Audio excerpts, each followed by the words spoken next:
Once upon a time, in a small village, there lived a curious boy named Aryan.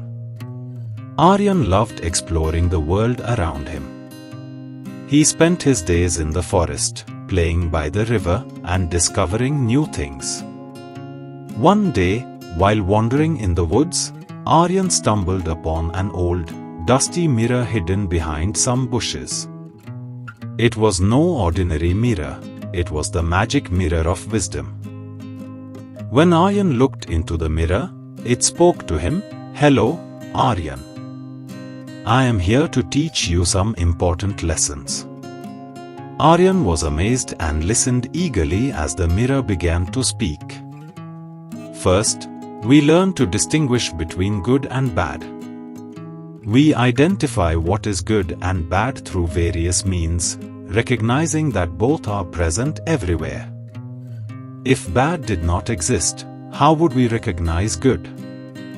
For example, if black were not present, how would we identify white? This is just one example. We are not saying that black is a bad color for you. Aryan thought about this and nodded. The mirror continued, "One thing I will tell you is that we learn from bad experiences. For instance, when we realize something is bad, we decide not to repeat it, like overusing a mobile phone. We also learn from various sources, such as nature and the things around us. Everywhere we look, there are many lessons to be learned."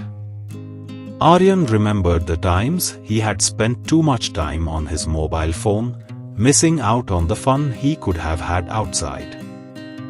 The mirror was right. Nowadays, the mirror said, we are busy every minute and every second with our mobile phones.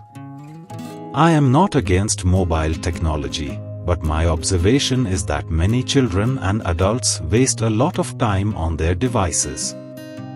Aryan realized how true this was.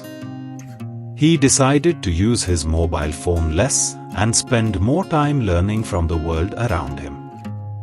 He started observing nature, talking to his friends and family more, and enjoying his surroundings. From that day on, Aryan visited the magic mirror of wisdom often. He learned many lessons, always remembering that good and bad coexist, and that every experience, whether good or bad, teaches us something valuable. And so, Aryan grew wiser each day, living a balanced life filled with curiosity and learning, always grateful for the lessons from the magic mirror. The moral of the story is that understanding the difference between good and bad helps us make better choices. While technology can be beneficial, it is important to use it wisely and not let it consume our time. Learning from our experiences, both good and bad, and paying attention to the world around us can lead to a richer and more fulfilling life.